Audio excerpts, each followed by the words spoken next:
Hey everyone, so does your playing have a bit of a tendency to sound like this by any chance? You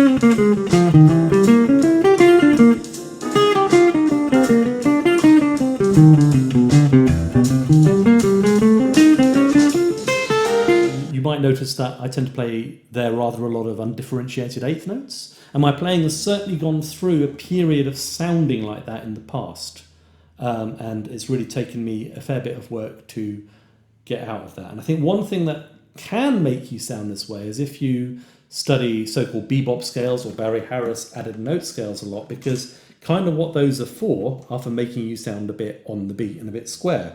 For instance, 1 and 2 and 3 and 4 and 1. That's just kind of ba-da-da, ba-da, ba-da, ba-da. It's not jazz, there's no syncopation there at all. It's an important thing to practice, but if you just play that kind of material,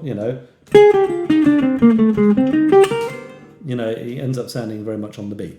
So I want to introduce to you today 4 devices that can help you get out of that a little bit. People who play perhaps more chord scalically might also find that they suffer from the same problem, and hopefully these will help. Okay, so the first little device I use is very simple. Just make sure you start on an upbeat, at least sometimes. And if you're finding yourself playing in a very four-square, very da-ba-da-ba-da-ba-da-ba-da sort of way, then perhaps practice starting all your phrases on an upbeat until it becomes something that you can do instinctively.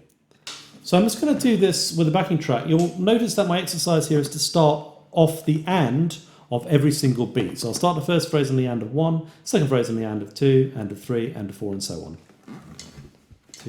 1, 2, 3, 4, 1, 2, 3, 4, 1, 2, 3, 4, 1, 2, 3, 4, 1, 2, 3, 4, 1, 2, 3, 4, 1, 2, 4, 1, 2, 3, and 4, 1, 2, 3, 4, 1, 2, 3, 4, and 1, 2, 3, 4, 1, 2, 3, 4, 1, 2, 3, 4, 1, 2, 3, 4, see? 3, 4, 1, and 2, 3, 4, 1, 2, 3, 4, 1, 2, 3, 4, 1, 2, 3, 1, 2, 3, 4, 1, 2, 3, 4, 1, 2, 3, 4, 1, 2, 3, 4, 1, 2, 3, 4, 1, 2, 3, 4. Okay?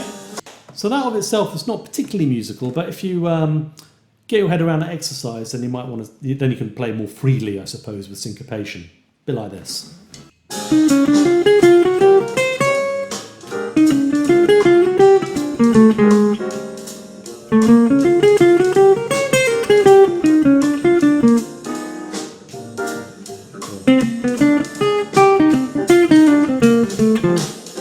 Second thing I would introduce is the concept of what I call the twiddle. So this is kind of an old school way of embellishing a line. Very simply, you just take any note that you like from a scale or a chord or whatever it is that you're playing, and you just put the next one up a diatonic step. So in the case of B7, we can take a B flat, it could be C, on a C it could be D, on a D it could be E flat.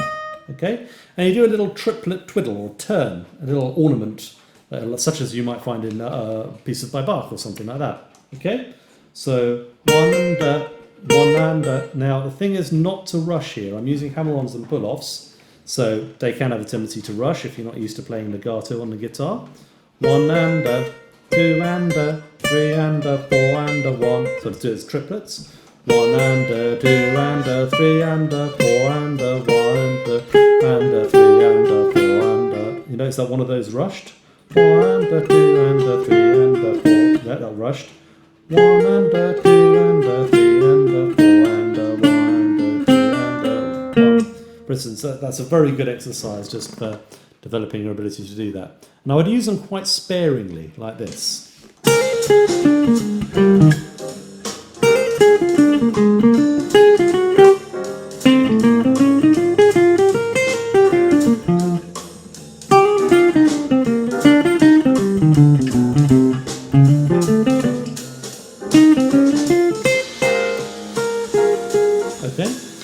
Hopefully you can hear how that's already introducing a little bit more of a extra dimension to what I'm doing. It's quite a gypsy jazz sort of thing. If you add a lower neighbour tone in, for instance, that sounds quite old school, quite trad when I do it that way. But they are a very common part of bebop phrasing, as well as sort of gypsy jazz and more traditional forms of jazz. The third device I'd like to introduce you to is something I call the launcher. And this is like a triplet arpeggio, what Barry Harris calls a chord. So we're going to take this can be a triad, but for this example, I'm going to take a seventh chord arpeggio. Try saying that when you've had a few. Of the B flat 7 scale. So the simplest one I could play is simply a B flat 7 arpeggio, which sounds like this. One and two. Again, it's a triplet. Ba da da ba, ba da da ba. We end up on the beat with the fourth note. One and two. Or more often, it's on beats 2 and 4. 1, 2 and 3. Okay, like that. 1, 2 and 3. 4, 1, 2 and 3. Now I'm using a sweep picking or raking technique here. You can also do it downwards. 1, 2 and 3, which I'm not very good at. There's obviously a variant of that, which you can hear a lot of jazz guitarists do. Not me quite so much, because to the way I taught my pick. But that is a really common piece of vocabulary in itself, this da-ba-dee-ba. Just adds a little bit of variety. Again, you're going to have a little bit of a tendency to rush. You can practice them up and down the scale. So these are all the diatonic B flat 7th scale or B flat mixolydian chords or 7th chord arpeggios in the scale.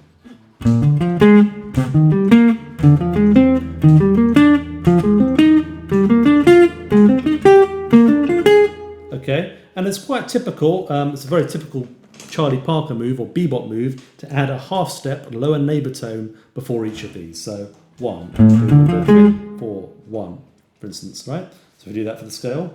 You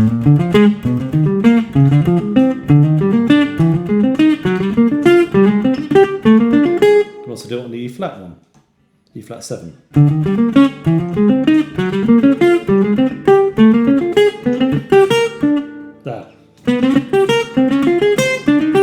That one's always a bit of a pain to finger, I find.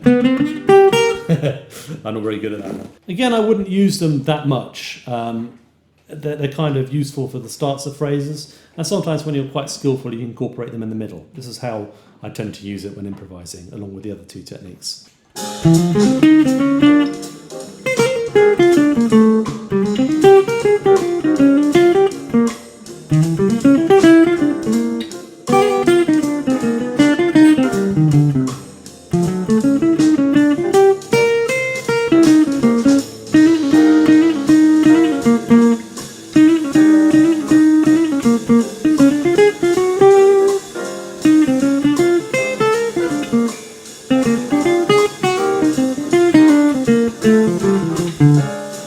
Okay, can you hear how much that encourages me to swing and come up with interesting rhythmic phrases? So the fourth thing is something which I call the fork. The name is borrowed from Brazilian samba because this rhythm is very common in samba music, and it basically, when it's written down in samba, it's usually written down as a 16th, 8th, 16th, or in bebop it's normally written down as or jazz generally, it's written down as an 8th, quarter, 8th, and it sounds like this. Okay, this is a very common samba comping pattern.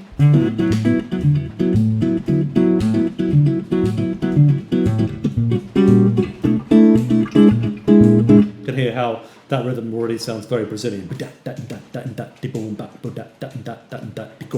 of has a real samba feel to it. In jazz, it's used quite sparingly. Charlie Parker used it a lot though. Okay, so this is a phrase which I just sprinkle in there just to break things up a little bit. And it has the advantage of basically having the same rules as both the twiddle and the upbeat thing. So that's not something I've talked about hugely.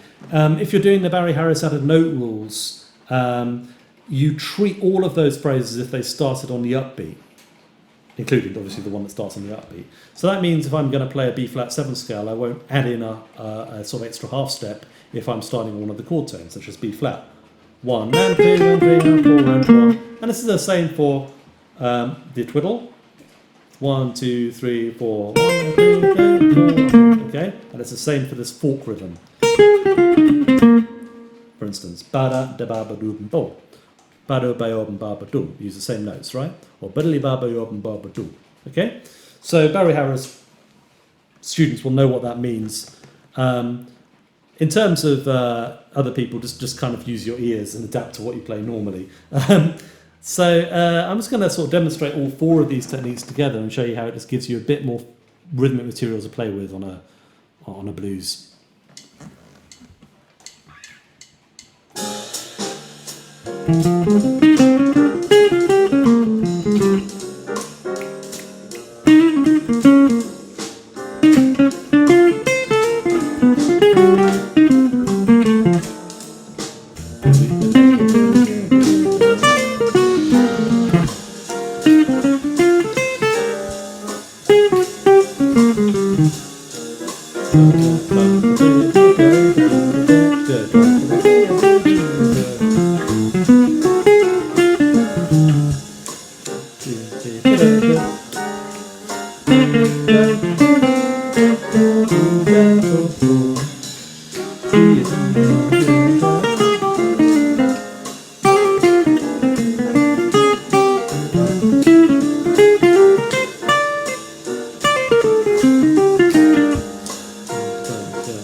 Anyway, I hope you enjoyed that. I find that really helps my creative juices flow when I start thinking about those different devices. Boom da da da, boom da da, de ba boom boom dee la ba ba do ba dee la ba ba do boom, ba ba do dee ba dong, ba da ba de ba boom ba do ba yo ba ba do boom, dee la ba ba zo ba yo ba ba dee. Yeah, you see? So I can make up rhythmic phrases that have interest, hopefully. I mean, it's not just me scatting meaningless nonsense. Well, I mean, it is, but hopefully you can detect some rhythmic phrasing behind it. And that's what I'm really find these 4 things useful for. Thank you very much for watching. Hope you find those useful too.